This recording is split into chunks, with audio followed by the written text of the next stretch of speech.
Hey, practice owners, welcome back to another edition of Coming Back Stronger.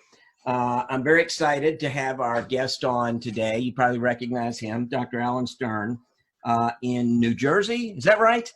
Yes, sir. Ocean, New Jersey, right on the coast. Right, sunny side, sunny New Jersey right now. Yep. And we met at I think at a speaking event. Yes, we did. Speaking Consulting Network, my Mhm. friend Linda Miles and Lois Banta and that group. Yep. And I think since then you have, your career as speaking and coaching has kind of blossomed. And it's one of the things I'd like you to share with listeners because you're a practicing dentist. Absolutely. There are a lot of a lot of coaches who give you advice, but they haven't practiced for 25 or 30 years. But I mean, you're doing this every day, and we had a conversation beforehand that I think is very relevant to the docs who are listening right now. They might have a start date, they might not have a start date. New Jersey has a start date of some point in the future, but that date is less important than the things you're doing to get ready for that date. Yes. So if you would just kind of share how you kind of got to doing what you're doing from practicing dentistry, and then some of the hands-on things that you were sharing with me that you've been doing with your team to get ready. Sure. So I am practicing on May 16th. It'll be 39 years. Oh my. I graduated Medical College of Virginia. No old man jokes out of your audience out there. But, and in those 39 years, like everybody else, I made a ton of mistakes. And I suffered from those mistakes. I suffered from comparison. I don't know if I told you, I suffered from a rare disease. We didn't share this offline, but I suffered from PMD, Steve, perpetually miserable dentist. There you go. Because, I discovered that syndrome because when we get into dental school, it's a very, very competitive thing to get in there. High school, you're looking over your shoulders and you got to make sure your grades are better than anybody's. In college, it's the same thing with more pressure. And you get to dental school and you have this over the shoulder mindset. And by the time you step in freshman year, you are still looking and you still you're going to feel that you're inadequate if you are not at the top, bigger than X, Y, and Z. And, we could joke about it all we want. I'm not going to be accusatory because it's irrelevant, but in dental school, sometimes we get either the overt or subliminal message that if you're not perfect, you're not of value. And given my background, which is it's peripheral, but I'm the son of a Holocaust survivor, I was susceptible to that. And lo and behold, I graduated right in the middle of my class, which made me up here feel like that. I associated for a few years, which made me feel like that. And I opened my office and the comparison syndrome, even though I was growing, I was doing fine. The way I saw myself was not right. And it took a long time for me to figure it out that, I'm imperfect, I'm quite enough. And what I'm doing is very good. It's not like what the thousands of other profitable dentist listeners are doing, but it's good. It's an expression of who I am. And it's made me a living. I've got a beautiful wife. I have 2 fantastic children. And I got a wonderful circle of friends, and we know how to have fun. Yeah, so doing fine. And when I realized that fairly late in life, I all of a sudden realized that my life, my work, my value were pretty darn good. And it was that moment I realized that life is meant for enjoyment. And we got a career here in dentistry, and we're all under pressure. We're all under siege. And dentistry, you thought we had pressure before now. Here we go, guys. Ladies and gentlemen, here we go. But I contend that we're still going to do better than most, but not as good as others. Yeah, okay. So it's time to refocus. It's time to refocus on our values. What makes you happy in dentistry? And that's what we're doing now. What do I love? I got a team that I love. I've hired and I've nurtured a team that I love and who love me, especially my front desk person who I've been married to for 43 years. Mm-hmm. And we're all in this together. So we're creating and crafting a vision together. And we're going to do it with the knowledge of the reality, without the fear, without the hype, without the nonsense. Because, you know, Steve, we could live in fear. We could sit in a fetal position all day long and listen to the governors, the president, the NIH, the WHO, the CDC, tell us the statistics, and they're horrible. There's tragedy all around us. Mm-hmm. But we have work to do. We have families to support. We have patients who need us, who want us. And we have a responsibility to ourselves, our team, and our patients to create an environment where they know darn well that we are nurturing them and that we're caring for them in ways that we hadn't taken care of them before. Because they're scared, man. They're going to be scared to walk into an office. God forbid one person crosses in the hallway with them. Oh my goodness. Yeah. So there's a lot of fear out there, but there's a way to conquer it. So we're actively working on that. So it's a good thing. So you, and as I said beforehand when we talked, you are meeting, and I want you to share kind of how you do that, because there are a lot of practice owners. You know, I speak on your dentist mindset compares and contrast with your practice owner mindset. Yeah. Sometimes they're friends, sometimes they're mortal enemies. Yeah. And in a time right now when your dentist mindset is really on sabbatical, I mean, you can't see patients, or you can see emergent patients, but you know there aren't that many. So the things you're trained to do, want to do, love to do, you literally can't do. And then there's all this other stuff that you really didn't care for, and you used to hand it off. You used to, you know, to somebody else would take care of those pesky little details, whether it's your wife or not. You know, but it's pesky little details they take care of. Now you're stuck with it. Yeah. And you had a way that you've approached this with your team that I think is very inspirational, encouraging. How to get over yourself, you know, over your dentist mindset, and just start getting the whole ball rolling. So, if you would share that, I'd appreciate it. On one condition. Okay. I haven't picked up a handpiece in 6 weeks. Oh, gosh. My office and show me how to connect that thing again, because I kind of. And that's a very, you know, I'm glad you said that. That's a valid point. There are a lot of docs who that might be a legitimate fear that somebody like me hasn't even thought about. And suddenly you know, you got to get, you know, when you do it every day for 39 years, it's one thing. When you have a gap, you know, it might be something you need to kind of just get back into the habit of, a routine. There are a lot of people listening. Most people listening haven't touched a handpiece in that much time. And what I tell you, wonderful ladies and gentlemen, don't worry about it. Don't worry about it. It's going to come back. Yeah. Here's the thing. I'll go on a little bit of a rant for a couple of minutes, and you just, you know, I'm from New Jersey. Rudeness is the way of life. So interrupt me whenever you want. Tell me to shut up. But you know, we're dentists, we're business owners, but we got to be leaders. Leadership is going to be critical. Your team, your patients, your community, your family needs you as a leader. What is leadership? My favorite definition of leadership comes from my very dear friends, Mary Osborne and Joan Unterschutz. Phenomenal people. Leadership is a conversation geared toward mutual growth and learning with a bias toward action. A conversation geared toward mutual growth and learning. Now, we've seen leadership and we've seen leadership. I'm very sad and I'm very concerned that on some of the Facebook communities that you and I are both familiar with, and most of you all are looking at, we're seeing hygienists and dentists at each other's throats. Shouldn't open. I gotta open. I feel unsafe. I am in danger. I gotta make a living. You're wrong. I'm right. And that's not leadership, folks. That's an argument. And when you have an argument, there's a winner and there's a loser.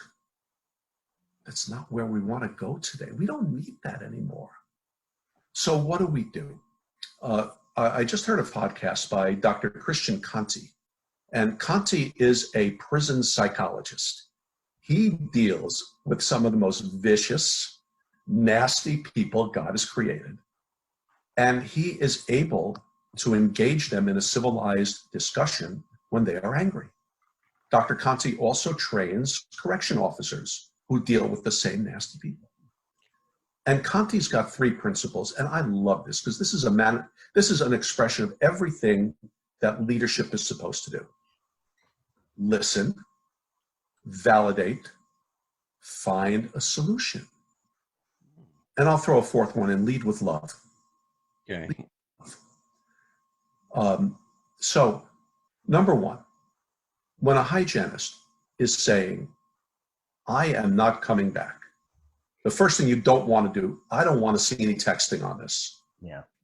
Eye to eye, Zoom to Zoom, FaceTime to FaceTime. Janie, I just got your text. I see you're hesitant to come back. Tell me more. 3 magic words, Steve. Tell me more. And allow Janie to express herself. Well, Dr. Parker, there's this COVID, and I'm a single mom at home, and grandma lives with me. Mm-hmm. Grandma's 81 years old. I'm scared, Doc. I can't do it. And that might, you might have to listen and listen and listen. She could come off angry at first. Right. Remember that anger is fear in disguise. Think about it. Mm-hmm. We feel threatened. We see injustice. We're scared out of our wits. Take it from that point of view. Because you know what?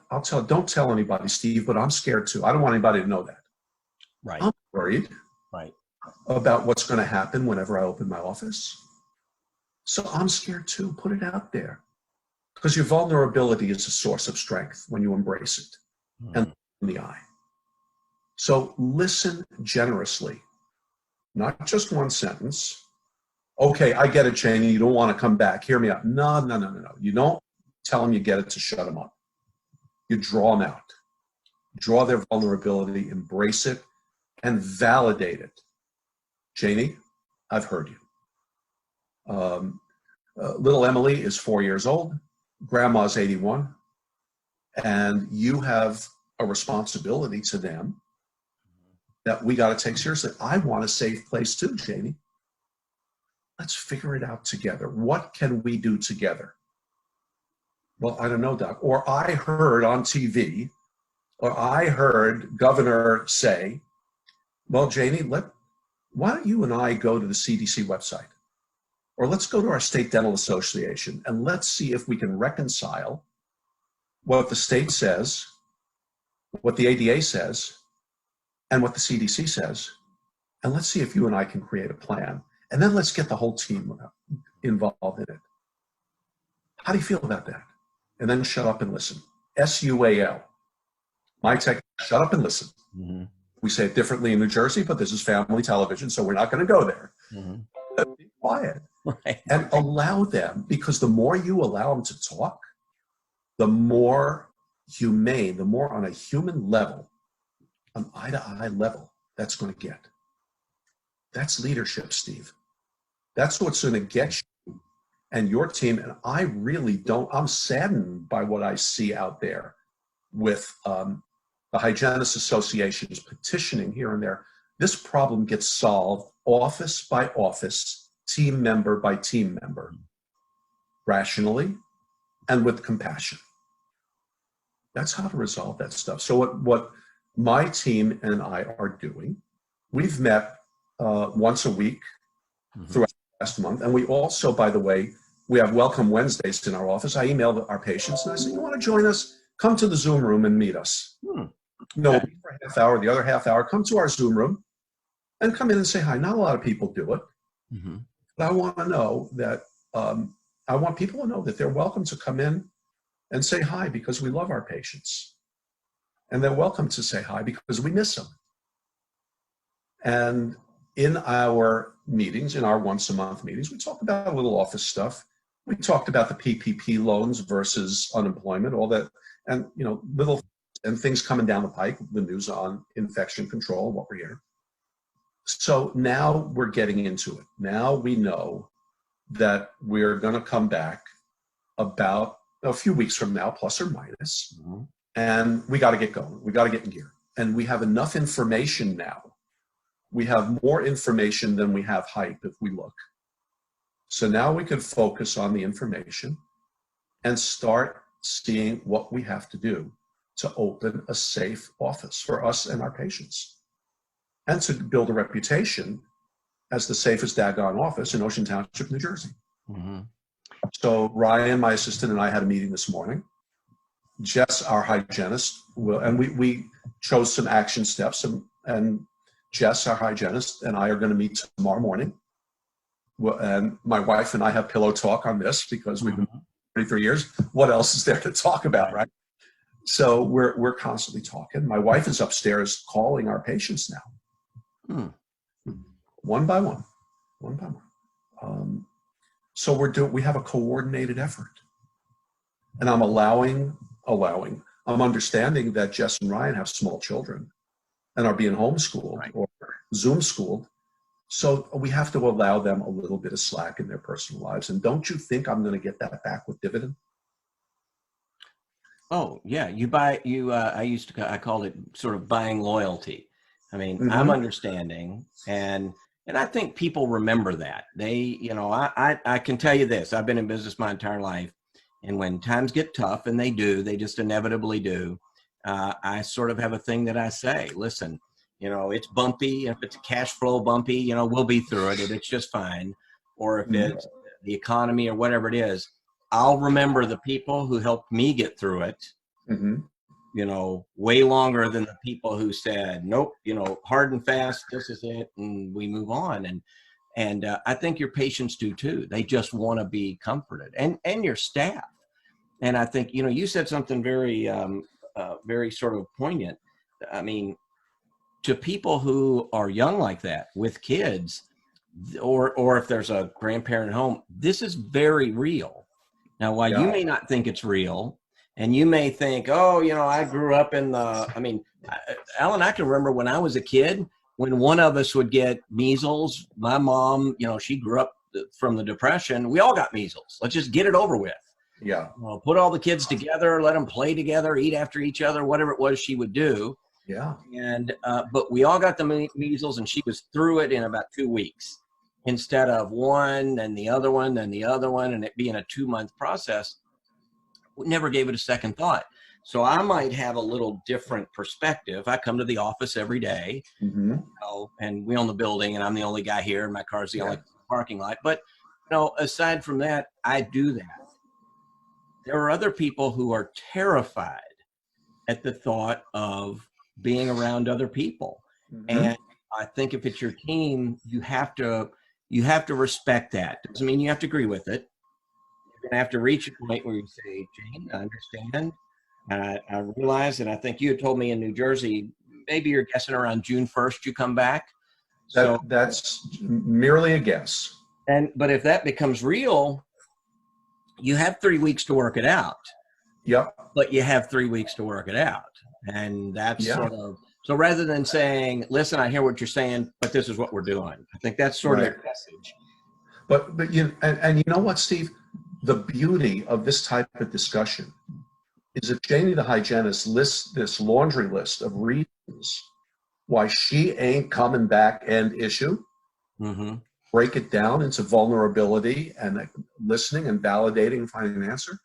What in the world is wrong with Dr. Parker saying to Janie, the overhead in this office is right.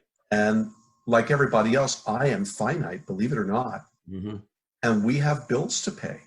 Yeah. A lab bill from 6 weeks ago. I've got a mortgage or a rent to pay on the building. We have all this stuff we got to pay for. And we also, by the way, Janie, we have to buy a batch of stuff now. Right. To prepare for the new normal.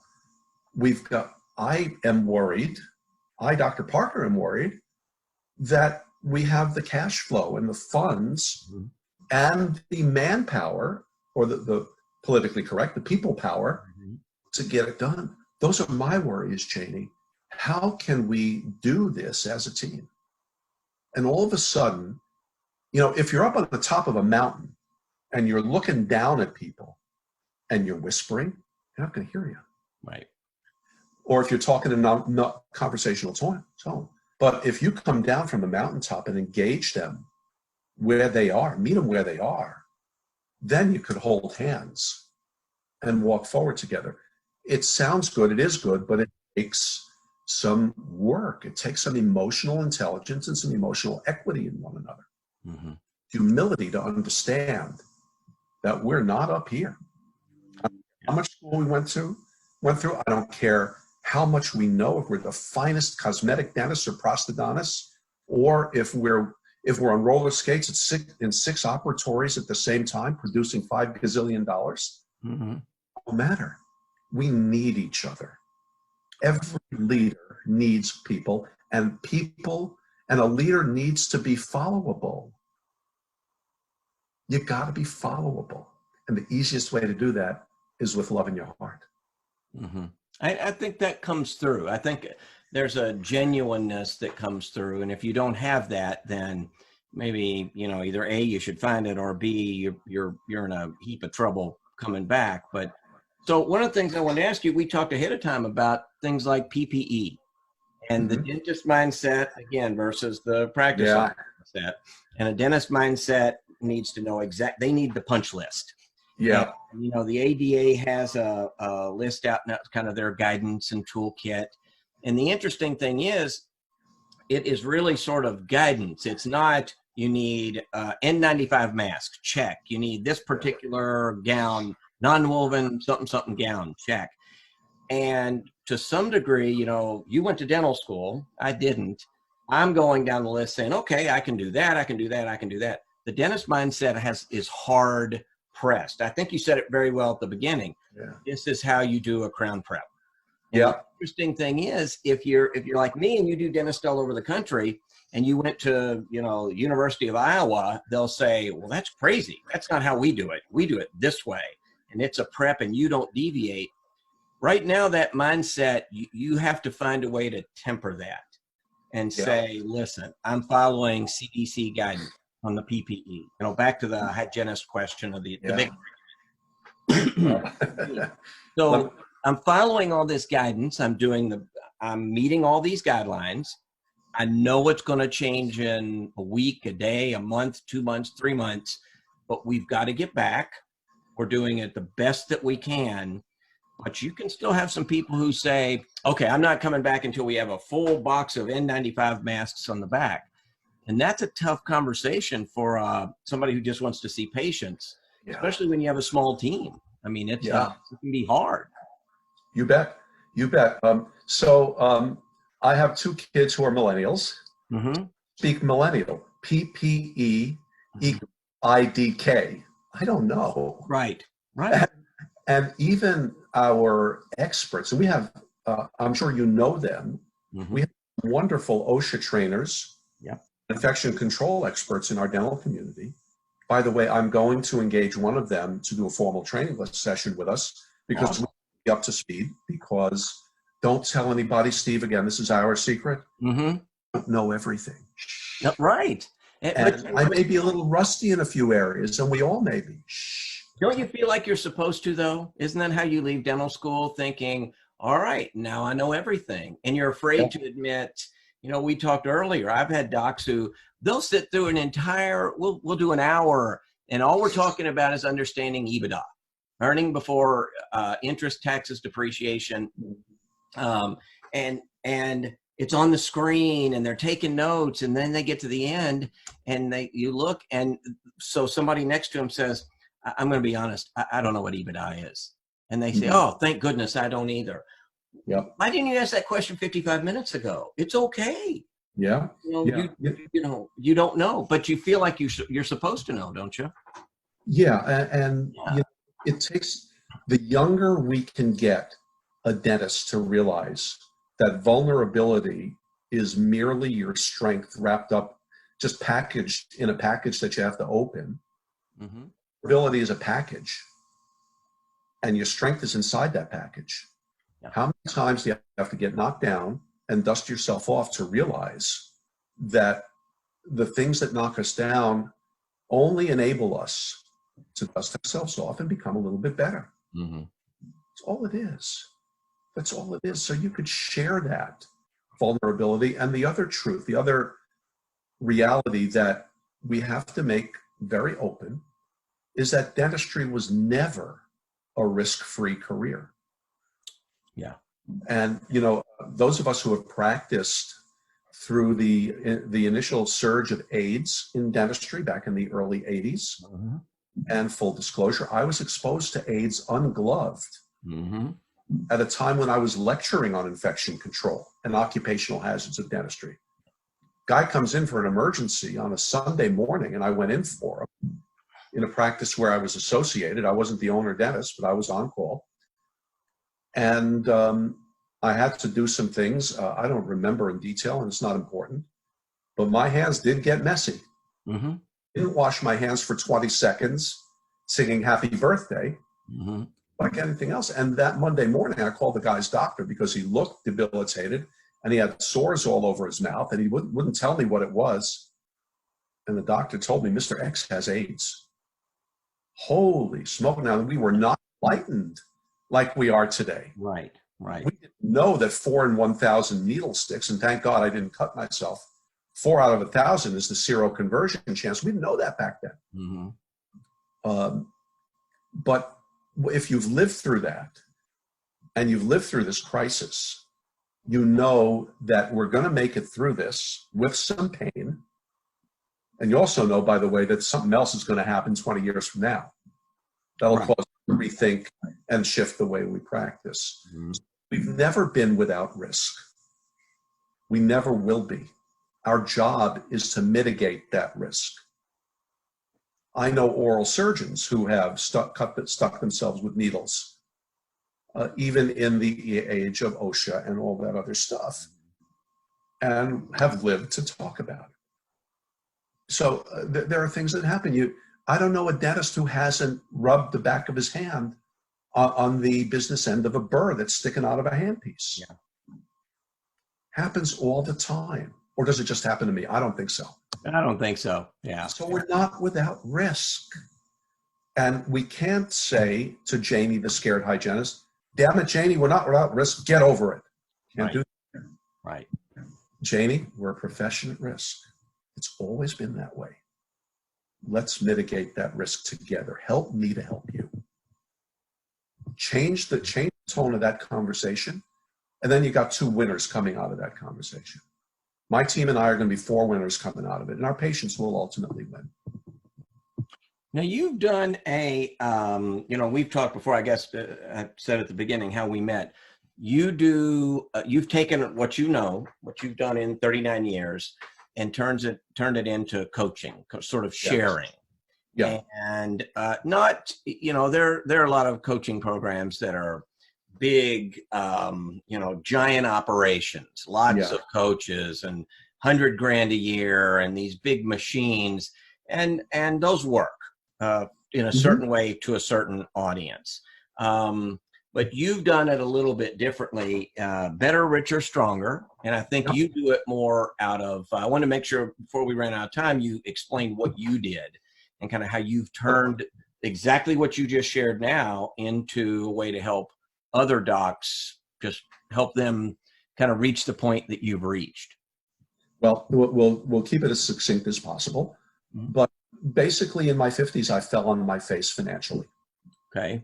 And I was also 35 pounds heavier than the guy you see today. And my self-esteem was on the line with my bank account. Mm-hmm. My self-esteem was on the line when I had to sell my house. Mm-hmm.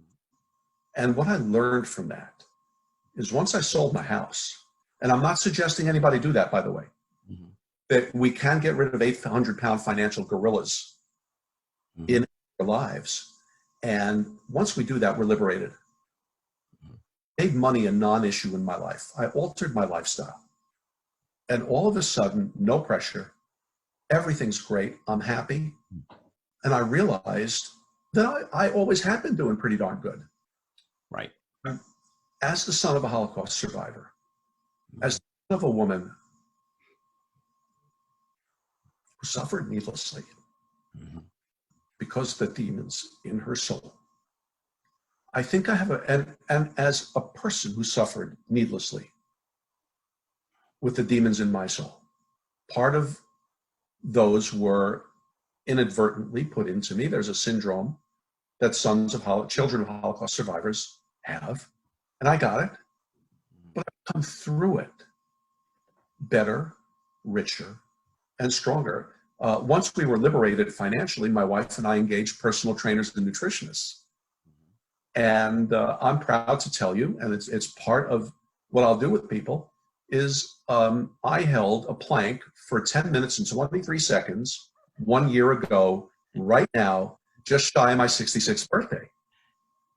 And damn, I'm looking to get fitter and fitter. Uh-huh. I don't care what point of life you're in. I don't care what 800-pound financial gorillas are in your room, or none. If you are bugged by something, if you are lost, as I was, I'm here to tell every one of you, you can find your way out. You can find your way to a happy career. And when you're happy, when you got a happy team, you're more productive, you make more money, and the morning doesn't suck. Yeah. So my life's calling, my motivation, I told you, it's my mother and my life. My life's calling is to take dentists one at a time and their teams and build culture, build happiness, build prosperity. It can be done. And I don't, and yes, there are big coaching organizations and they have their niche. There are all kinds of coaches out there, just like there's all kinds of dentists out there. Right. So whoever thinks, coaching company X is right for them, go. If you see a coach with a message and a program that's good for you, it don't matter who anybody else is using. Mm-hmm. You are a dentist to a niche of people who buy your message. Same thing here. So find a coach. The best athletes in the world have coaches. The best actors, singers, the best everything have coaches. Politicians, well, no, we don't talk about that. Yeah, that's a different kind of coach. Yeah. I didn't say that, but we all have blind spots. That's what every one of us has, a blind spot. And our teams, by the way, we didn't touch on this. Your assistant hygienist, admins, whatever, treatment coordinators, they see stuff that you don't. Mm-hmm. A coach will see stuff that you all don't. Lean on. It's the best. And I did not become the incredible, all-knowing, totally fit stud that you're seeing here. Yeah. I had help. I had coaches. I have coaches. My coaches have coaches. Mm-hmm. Yeah. So there's no shame in it. There's strength in it. Find a mentor. Find a coach. Your organization, Steve, built to nurture dentists. Right. So we all need nurturing. Go get it. Well, what I like to think of what we do is bring together dentists, helping other dentists, all becoming better practice owners. Yes. It is a very different thing. And I think, Alan, when you hear that, I think a lot of docs think, you know what, he's right. I'm going to go take that sedation course. Mm-hmm. And that will help you be better at sedation. Mm-hmm. It will not necessarily help you do anything for your practice. And correct. I see a lot of docs who, and I think that's just the nature of your education. You have a clinical education, so let's enhance that. But, if there's an accountant who goes out and learns some new tax rules and becomes a way better accountant, it doesn't suddenly translate into a whole lot of new customers, clients. And I think that's the mistake you sort of get into, I think, in that dentist mindset, is thinking that clinical course somehow helps me become helps my practice. And it will certainly help you be a better dentist for the people you ultimately market to, attract, bring into your practice, treatment plan, and do all that other stuff before you even get to I don't care how good a dentist you are. If you can't attract patients into your practice, I mean, Yep. you're the best dentist with no patients quickly moving to bankruptcy in the country. And So you're running away from you. yeah, it's so you have a book too, and I wanted to make sure we covered that. I saw, do you have that? You got a copy of it anywhere close by I chance? just happen to have one right here, Steve. It's a miracle. And it's a very good, I got a chance to look at it before it was an actual book in a cover and, you know, like that. And it is, you have a certain way of approaching it that I think a lot of dentists, especially, it's very, you know, you have a very calming soul and a very, at a time now when I think a lot of practice owning dentists are, you know, 86% of dentists own their own practice. There's nothing else close to that. And again, you got a clinical education, but suddenly you're an entrepreneur with all this crazy fuzziness going on. And your message does help sort of bring you down to, you know, it's going to be okay. And I like to say at the end of the day, I'm stealing this from, I think Craig Spodak. He built this gigantic, beautiful practice and it did well. And he said, but the whole time I thought, you know, if it doesn't, I'm still a dentist. And he goes, I might just change. I might decide that I don't like it in Miami anymore and I'll go be a dentist in Denver. And maybe it turns out better. I don't know. But at the end of the day, I'm still a dentist. And not a lot of people can say that. We have the ability to change people's lives. We have the ability to do things that will alter a person's life 24/7. We do sacred work. Mm-hmm.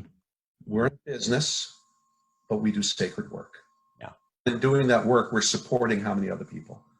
And our clinical talents are our clinical talents. Our clinical limits are our clinical limits, and we could choose to live within them or we could choose to expand them. But we need a dose of leadership. That's the magic elixir. That's the magic elixir that we need to apply to our practices, is just a conversation geared toward mutual growth and learning with a bias toward action. If we can lead like that, and if we could have a team is a group of people working and learning interdependently with similar goals on a common mission. So if we could formulate a mission based on a vision that you lead, that the team buys into, all of a sudden the chances of these confrontational problems drop dramatically. Practice becomes more profitable. Patients get the same message from everybody. And there's a huge advantage to that. And we celebrate together and we prosper together in the money sense, but also in the intellectual sense and the joy of going to work. It doesn't have to suck. It really doesn't. Yeah. I think, well, I've always said anything really smart that I say, Alan, I stole from somebody. I just don't remember who. Me too. Don't tell anybody. Many years ago, somebody told me, you know, just do what you're enthusiastic about, do it 100%, stick with it, and the money will follow. And, you know, I've been fortunate enough in life that it just works out that way. Yeah. I don't have to have that plan, you know, when I start out, but I start out and I think, you know, this is pretty interesting. And I go down that road and, you know, what do you know? I mean, I can tell you that when I owned my telecommunications infrastructure company and was building out half the United States with cell towers and we were transitioning to these radios. These are actually radios, they're not phones. Yeah. And I was doing all that with these giant $1 Verizons and corporations. At no point did I think, you know what? I think I'd like to run a magazine for dentists. It just happens. But all of those things, the interesting thing is all of what I learned at each step of the way, I just bring to bear here. And it's the same basic thing, same basic fundamentals. And I appreciate you coming on today with that. Like I said at the very beginning, you have a voice that I think a lot of times practice owning dentists can watch something like this and think, you know, that's really interesting, but man, that guy owns, you know, he was born with it, or he inherited a 80 office practice from his grandfather, or, I mean, they discount it somehow, and they don't realize that dentistry is made up of sole practitioners. I mean, only 3% of patients are going to DSOs over 50 patients, or excuse me, 50 docs. Only Wow. 11% are going to ones that are going to small groups. You know, we still have almost 8.5 out of 10 patients are going to sole practicing dentists with whose wife is the office manager, and you've got a couple of staff. That is the average practice, and that's okay. Let me offer one final word of encouragement, Mm-hmm. everybody out there. And this is from deep inside. Never in my self-deprecating life could I have ever imagined being in a position like this where I could make a difference to my profession. Mm-hmm. But maybe I could make a difference to my patients. But never in my life could I have ever thought that. And yet, here I am. And it's such an honor and privilege to be with you, Steve, because I know who you are, I know what you do, and I know who you hang out with. Mm-hmm. And I am just goosebumped. And it's not the sense of honor that I'm talking about here. It's not the sense of great pride that I'm here, but it's the sense that I have worked my way to this, believing that I could achieve that. What can you not achieve, listener? What do you think you can't do? I was knocked down on my rear end 15, 20 years ago. Look, you can do it. Look at me now. You can do it. Get out and do it. Fall in love again with your profession. Fall in love with it. Fall in love with your team. Fall in love with your patients. And make some magic happen. It's more complicated than that. But if that's the bedrock on which you lie, damn it, you can do whatever you choose to do. Let's go. It's a great mindset to start with, though. Yeah, and it's scary. What is Henry Ford said? Whether you think you can or you think you can't, you're right. Yep. And so dive in. So how would somebody get in touch with you? I want to make sure we covered you, because you have a Facebook group that for any doc who's listening that, Alan, I'm a certain vintage, I'm 58. There are a lot of docs that I say this to, and they say, oh, Facebook, my grandkids use it. And why do I care what my high school girlfriend's doing? It's a different thing. There is a lot of valuable information in Facebook groups of all different little narrow slices, a lot of great clinical information. And so you have a group that you manage that sort of fits your philosophy. Would you mind sharing that? Well, it's called Better, Richer, Stronger. Mm-hmm.